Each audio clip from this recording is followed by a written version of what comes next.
His hands slid between her bound ankles, and for one suspended, terrible breath, they were far too close. Close enough to steal the air from her lungs. Close enough to make her gasp through clenched teeth. "Don't," she whispered. "That's forbidden." Cole Maddox did not answer right away. The rancher's fingers were rough, sun-cracked, calloused, the hands of a man accustomed to reins, fence wire, and broken gates. Hands built for work, not gentleness. Yet those same hands now braced a woman hanging upside down from a cottonwood branch, her world inverted, her skirts dragged toward her waist by gravity, her breath coming in sharp, helpless bursts. To anyone watching, it looked wrong. Not just wrong, sinful. The Arizona summer bore down without mercy. Heat shimmered across the plain, dust hanging in the air like a held breath that refused release. Sister Amelia Quinn swung slightly, the ropes biting into her ankles, each sway pulling a low cry from her throat she couldn't quite swallow back. Pain, heat, humiliation, everything narrowed to the stranger standing far too close beneath her. His grip tightened to steady her. Her body jerked. She cried out again, softer this time, panic-laced with shame. Her voice came in fragments. "Please, don't." Cole's jaw flexed. From where he stood, anyone could believe he had paused to stare. To linger. To take advantage of the one moment no one would dare interrupt him. That was how it would look. That was how Reverend Silas Crow had designed it to look. Moments earlier, the preacher had declared the punishment righteous. A lesson, he said, for any woman who dared defy holy authority. The townsfolk had backed away, one by one. Even the deputy had turned his eyes aside. Now only the rancher remained. A man with no collar. No scripture. No protection. Amelia's voice trembled again, barely louder than breath. "That place is forbidden. Forbidden by the church. Forbidden by vows she had taken before she truly understood what obedience would cost her. Forbidden by the same man who had ordered her strung up like a warning sign beneath the open desert sky." Cole shifted his stance, boots grinding into the dirt. His hands adjusted, sliding, pressing, finding balance where none should have existed. To Amelia, it felt like a violation waiting to happen. To unseen watchers behind shutters and cottonwood trunks, it could only be read one way. A rancher alone with a helpless woman. A forbidden touch. A line about to be crossed. Her breath hitched as the rope creaked overhead. She squeezed her eyes shut, bracing herself, not for pain, but for disgrace. Then Cole finally spoke. "Hold still." The words were calm, controlled. Free of hunger. Yet the command only deepened the misunderstanding. Was he saving her, or taking advantage of the moment no one would challenge him? Dust swirled. The rope strained. And in that single, dangerous instant, before the knife came out, before the truth could surface, one question burned hotter than the sun itself. If a man keeps finding himself in moments like this, hands where they should never be, bodies trusting him despite fear. Is he still innocent? Or does he know exactly what he's doing? Cole did not wait for the dust to settle. The blade flashed. The rope snapped.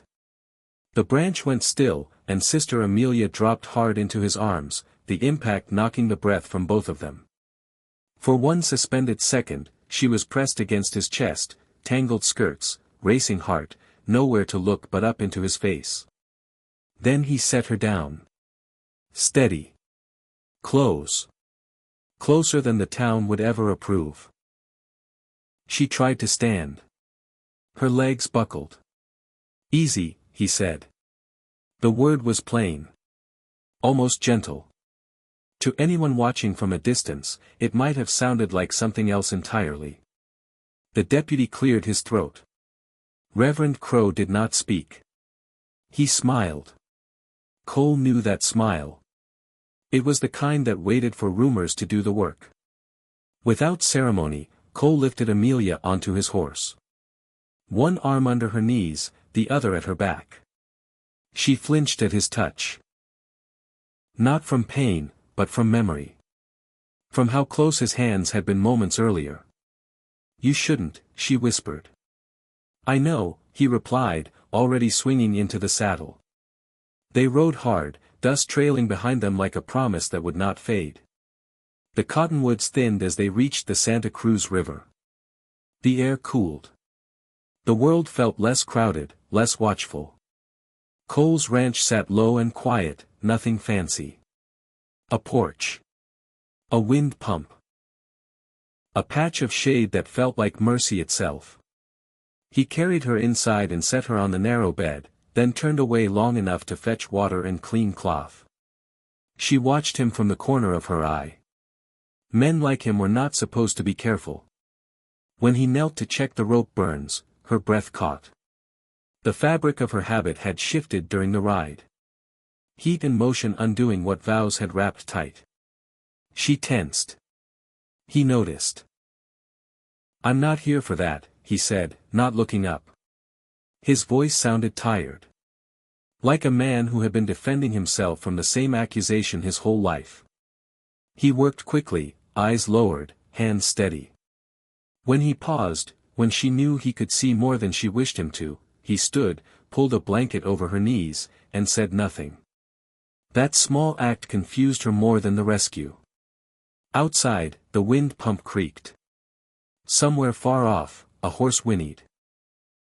"You shouldn't have come back for me," she said at last. "They'll talk," he replied. "They already are. You don't seem afraid." "I don't scare easy." She studied him then. This rancher with dust on his boots and restraint in his hands. The kind of man who could make a mistake look like a choice, or a choice look like a mistake. As her eyes grew heavy, one thought refused to rest. If he crossed lines so easily when no one was watching, what would he dare to do next? Cole waited until the house went quiet. Not peaceful quiet, sleeping quiet. Amelia lay still, breath slow, lashes resting against skin still flushed from sun and fear. He stood in the doorway longer than necessary, listening not for desire, but for pain. For fever. For any reason leaving would be wrong. She did not stir. That was when he made his choice. He saddled his horse without lighting a lantern. The moon gave enough light. It always had. The mission stood pale and silent, white walls throwing long shadows. Harmless, the way snakes sometimes look before they strike. The back building was still locked, the one Reverend Crow had pointed to and called forbidden. Cole hesitated. Listened. A dog barked behind the chapel, then went quiet. He moved along the wall where moonlight did not reach. The lock resisted. He froze, cheek pressed to wood as footsteps crossed inside, slow, lazy. When they faded, he tried again. This time, the lock gave. Inside, the air smelled of dust, old paper, and something sour that did not belong in a holy place. He did not rush. Ledgers lay on the table. Names. Dates. Amounts. Women's names appeared more than once, always followed by notes written in the same tight hand. Correction. Discipline. Lesson delivered. In the corner sat a box of personal things. A ribbon. A worn shoe. A prayer book with a torn page. This was what forbidden meant. Not sacred. Hidden. He took what he could carry. When he returned, Amelia was awake. "You looked," she said softly. Someone had to. Reverend Crow did not come with a sermon. He came quiet. The first sign was the horses. 3 riders stopped at the fence. Crow smiled, practiced and calm. "You should have left well enough alone," he said. "You never should have tied her up," Cole answered. The first punch came fast. Dust flew. Amelia grabbed the lantern, arm shaking, and hurled it into the dirt. Fire bloomed. Cole pulled her behind him. This is what happens when women forget their place, Crow snapped. No, Amelia said. This is what happens when men hide behind God. The ledger hit the ground. The deputy looked down at it. Then he backed away. Morning came slow and pale. Crow was gone. Amelia stood on the porch, breathing freely for the first time in years. Cole draped his coat over her shoulders without a word and went to fix the broken fence. You didn't save me, she said. You stopped me from being silenced. He nodded. That's usually enough. She chose to stay. The town would talk. But they would also remember. Sometimes the right thing looks wrong at first glance. Sometimes the hand that reaches in looks guilty before it looks brave. And sometimes courage is simply refusing to look away.